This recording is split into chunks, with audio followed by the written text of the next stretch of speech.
പ്രിയപ്പെട്ടവരെ, എല്ലാവർക്കും 1000 റമദാൻ ആശംസകൾ നേരുകയാണ്. തീർച്ചയായിട്ടും റമദാൻ പിറക്കുമ്പം മനസ്സിലേക്ക് സന്തോഷവും എന്നാൽ ഒരു ഭയവും ഉണ്ടാവും. ഭയം ഒരിക്കലും ഉണ്ടാവാൻ പാടില്ല. സന്തോഷത്തിൻ്റെ മനസ്സിന് ഭക്തിസാന്ദ്രമാവാൻ പറ്റുള്ളൂ. എപ്പോഴും നമ്മൾ ശ്രദ്ധിക്കേണ്ട ഒരു കാര്യം, ഒരുപാട് വസ്വാസവും അത് സംഭവിക്കുമോ, ഇത് സംഭവിക്കുമോ, തെറ്റ് സംഭവിക്കുമോ, അത് സംഭവിക്കുമോ എന്നുള്ള ചിന്തകളും മനുഷ്യൻ്റെ ആ ഒരു റിലേഷൻഷിപ്പിൽ ഭക്തിസാന്ദ്രമായ മാനസികമായുള്ളൊരവസ്ഥ ക്രിയേറ്റ് ചെയ്യുന്ന മുമ്പിൽ വലിയ തടസ്സം സൃഷ്ടിക്കാറുണ്ട്. അതിൻ്റെ ഒന്നും ആവശ്യമില്ല. കൂളായിട്ട് നിൽക്കണം. സ്വസ്ഥമായ മനസ്സിനും സമാധാനമുള്ള മനസ്സിനും മാത്രമേ ദൈവത്തിലെ അനുഭൂതികൾ അനുഭവിച്ചറിയാൻ പറ്റുള്ളൂ എന്നുള്ളത് പ്രത്യേകം മനസ്സിലാക്കണം. ഇതൊരു അറിവ് ശേഖരണത്തിൻ്റെയും അറിവ് പുതുക്കലിൻ്റെയും ഒരു മാസമാണ്. എന്നെ സംബന്ധിച്ചോളം ഞാൻ വിശ്വസിച്ച് പോകുന്നത് എല്ലാ അറിവുകളും ദൈവികമാണ്. നിങ്ങൾ ഒരു മൈറ്റോകോൺട്രിയയെക്കുറിച്ചോ ഒരു ആറ്റത്തെക്കുറിച്ചോ പഠിക്കുമ്പോഴും അതൊരു ദൈവികമായ അറിവാണ്. നിങ്ങൾ പ്രകൃതി നിരീക്ഷിക്കുമ്പോൾ പ്രപഞ്ചത്തിൻ്റെ വിശാലതയിലേക്ക് നിങ്ങൾ കണ്ണോടിക്കുമ്പം അതൊരു അറിവിൻ്റെ യാത്രയാണ്. ഓരോ പ്രാർത്ഥനകളും അറിവിൻ്റെ യാത്രകളാണ്. ഒരു നമസ്കരിക്കുന്ന സമയത്ത് വരുന്ന ഓരോ വാക്കുകളും അർത്ഥസഹിതം അർത്ഥം അറിഞ്ഞുകൊണ്ട് ചെയ്യുമ്പോൾ അതൊരു വല്ലാത്ത മെഡിറ്റേഷനാണ്. പ്രപഞ്ചത്തിൻ്റെ അധിപനായ ദൈവമേ, നിന്നിലേക്ക് ഞാൻ അർപ്പിക്കുന്നു എന്നാണ് പറയുന്നത്.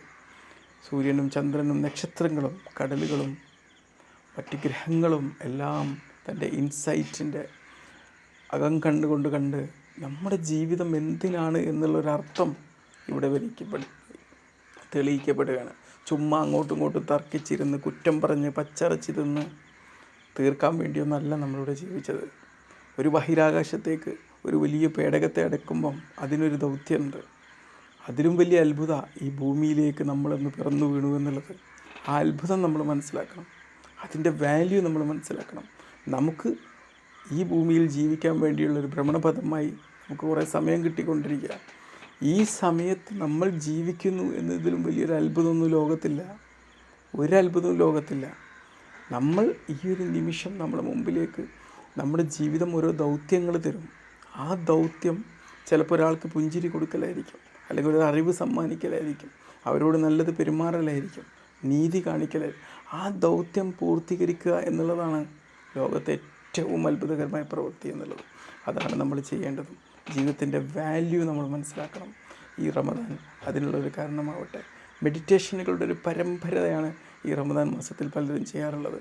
ഒരിക്കലും നോക്കുക, ഞാൻ ചെയ്യുന്ന മെഡിറ്റേഷനുകൾ, നമസ്കാരങ്ങൾ എത്രമാത്രം അത് എന്നിൽ റിഫ്ലക്റ്റ് ചെയ്യുന്നു എന്നുള്ളതാണ്. ആരാധനകൾക്കൊരു ഫലവുമില്ല എന്നാണ് ദൈവം നമ്മെ ബോധിപ്പിക്കുന്ന ഒരു കാര്യം. ആരാധനകളല്ല നോക്കുന്നത്, ആരാധനകളുടെ ഫലമാണ്. ആരാധനകൾ ഒരു വ്രതമെടുത്ത് കഴിഞ്ഞാൽ അതിൻ്റെ ഫലം ആ വ്യക്തിയിൽ റിഫ്ലക്റ്റ് ചെയ്യണം. ഒരു നമസ്കരിച്ച് കഴിഞ്ഞാൽ അല്ലെങ്കിൽ എന്തെങ്കിലും കർമ്മങ്ങൾ അതുപോലത്തെ ചെയ്ത് കഴിഞ്ഞാൽ, ഓരോ മതത്തിനും വ്യത്യസ്ത കർമ്മങ്ങളുണ്ട്. യോഗ ചെയ്ത് കഴിഞ്ഞാൽ, ഒരു കുർബാന കേട്ട് കഴിഞ്ഞാൽ അതിൻ്റെ ഫലം നമ്മൾ അനുഭവിക്കണം. ആ ഫലം സ്വസ്ഥതയും സമാധാനവുമാണ്, നിർഭയത്വമാണ്, ശാന്തിയാണ്. അതനുഭവിക്കണം. ആ ഫലം കിട്ടുന്നുണ്ടോ എന്നുള്ളത് ഓരോ പ്രാവശ്യം ഒന്ന് ചെക്ക് ചെയ്യണം. നിങ്ങൾ ഇപ്പോൾ ഒരാൾ സലാം വിട്ടുന്നു, കാരുണ്യവാനായ ദൈവത്തിൽ നിന്നുള്ള സമാധാനം നിങ്ങളിൽ ഉണ്ടാവട്ടെ. ഞാൻ മലയാളത്തിലേ പറയുന്നുള്ളൂ. കാരണം എല്ലാം ഈ മറ്റ് ഭാഷയിലെ വാക്കുകൾ ഇതിലേക്ക് ധനിപ്പിക്കുമ്പം ആൾക്കാർക്ക് പൊതുവെ അത് മനസ്സിലാക്കാൻ കുറച്ച് ഇതുണ്ടാവും. അവിടെ വിവേചനങ്ങളും വിദ്വേഷങ്ങളും ഉണ്ടാവും. അതുകൊണ്ടാണ് മലയാളത്തിൽ പറയുമ്പോൾ മലയാളത്തിൽ തന്നെ പറഞ്ഞാൽ മതി, അറബി പറയുമ്പോൾ അറബി പറഞ്ഞാൽ മതി. ഓക്കെ. അപ്പോൾ എന്താവും, ആ പറയുമ്പോൾ സമാധാനം എന്നുള്ളത് നമ്മുടെ ഉള്ളിൽ നിന്ന് പുറത്തോട്ട് വരേണ്ടതാണ്. പിന്നെ ദൈവ സാന്നിധ്യം എന്ന് പറഞ്ഞാൽ പലപ്പോഴും തർക്കങ്ങൾ വരുന്നത് എന്താ പറയുക, സാങ്കല്പികമായ ദൈവത്തിന് വേണ്ടിയാണ്. പാസ്റ്റിലേക്കാണ് നമ്മൾ ദൈവത്തെ ടൈ ചെയ്ത് വെച്ചിരിക്കുന്നത്. പാസ്റ്റിൽ ഇപ്പോൾ ഒരു ആചാര്യം, ഇപ്പോൾ ഓരോ മതത്തിലും ഇപ്പോൾ നമുക്കറിയാം, ഇസ്ലാം മതത്തിൽ ആദം തൊട്ട് പ്രവാചക മുഹമ്മദ് നബി വരെയുള്ള ഒരു പ്രവാചക പരമ്പരയുണ്ട്. അതിൽ ഓരോ പ്രവാചകന്മാരും ഓരോ കാലഘട്ടത്തിലായി മെസ്സേജ് തന്നിട്ടുണ്ട്. ആ പ്രവാചക പരമ്പര അതിൽ പലരും ഇന്ത്യയിൽ വന്നവരുണ്ട്, ഗൾഫിൽ വന്നവരുണ്ട്, മറ്റു രാജ്യങ്ങളിൽ വന്നവരുണ്ട്. അപ്പോൾ ആ ഒരു സമയത്തേക്കട്ടെ ഇത് ഇന്നത്തെ കാലഘട്ടത്തിൽ ദൈവത്തെയാണ് നമ്മളൊക്കെ അവർ പരിചയപ്പെടുത്തിയിരുന്നത്. അവരവരുടെ കാലത്ത് ദൈവത്തിൽ നാം ജീവിക്കുന്ന കാലഘട്ടം. ദൈവം എന്ന് പറയുന്നത് നിങ്ങൾക്ക് പ്രസൻറ്റ് ടെൻസിലെ റിയാലിറ്റി ആയിട്ടുള്ള ഒരു അനുഭവം ഉണ്ടാവണം. പ്രസൻറ്റ് ടെൻസിലെ റിയാലിറ്റിയാണെന്ന് മനസ്സിലാക്കണം. നമ്മൾ ശ്വാസത്തെ അറിയുന്നത് പോലെ ഒരു നിമിഷം ഒന്ന് ശ്വാസം ഉള്ളോട്ടെടുത്ത് പ്രസൻറ്റ് ചെയ്ത് നമ്മളുടെ ജീവനാഡികളെക്കാളും നമ്മുടെ അടുത്തുള്ള നമ്മുടെ കാര്യങ്ങൾ അറിയുന്ന ദൈവത്തെ അനുഭവിച്ചറിയാം. ആ അനുഭവം ഉണ്ടാകുമ്പോൾ നമുക്ക് തർക്കങ്ങൾ ഉണ്ടാവില്ല. റിയലായിട്ട് എക്സിസ്റ്റ് ചെയ്യുന്ന ഒന്നിനു വേണ്ടി എവിടെ തർക്കിക്കേണ്ടി വരിക? തർക്കങ്ങൾ വരുന്നത് എക്സിസ്റ്റിംഗ് അല്ലാത്തൊരു ദൈവത്തിന് വേണ്ടിയാണ്.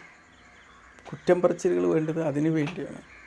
വിദ്വേഷങ്ങളും വിവേചനങ്ങളും വരുന്നത് ഇല്ലാത്ത ദൈവത്തിന് വേണ്ടിയാണ്.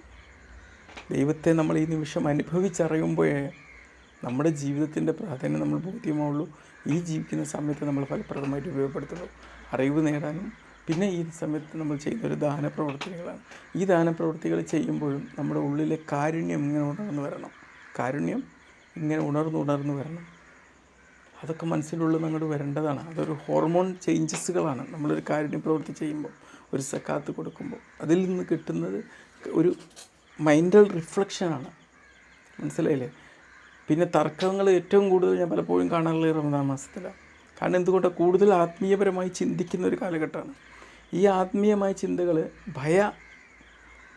ദൈവഭയം എന്ന് പറയുമ്പോൾ മറ്റുള്ളവരുള്ള നിർഭയമാണ് ഉണ്ടാക്കുന്നത്.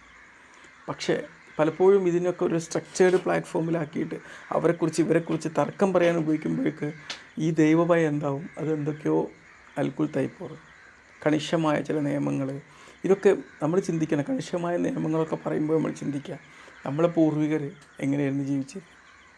നമുക്ക് യുക്തമായിട്ട് ചിന്തിക്കാനുള്ള ശേഷി വന്നുകൊണ്ടാണല്ലോ നമുക്ക് പല നിയമങ്ങളും വരുന്നതും നിയമങ്ങൾ ഇതാക്കുന്നതും അല്ലേ. ഇതൊന്നും ഇല്ലാത്തൊരു കാലഘട്ടത്തിൽ മനുഷ്യൻ എങ്ങനെ ജീവിച്ചിരുന്നു? ഇനി അതുപോലൊരു കാലത്തിലേക്ക് മനുഷ്യൻ തിരികെ പോയാൽ നമ്മൾ എങ്ങനെയാണ് ചെയ്യുക? ചിന്തിച്ചാൽ മതി. എല്ലാം കൂളായിട്ട് എടുക്കുക, എല്ലാം ഈസി ആയിട്ട് എടുക്കുക, സിമ്പിളായിട്ട് എടുക്കുക. മനസ്സിലായില്ലേ? വസ്വാസ് എടുത്തുകൊണ്ട് അങ്ങനെ ഇങ്ങനെ എന്നാക്കേണ്ട കാര്യമൊന്നുമില്ല. ഓക്കെ, വീണ്ടും എല്ലാവർക്കും 1000 റമദാൻ.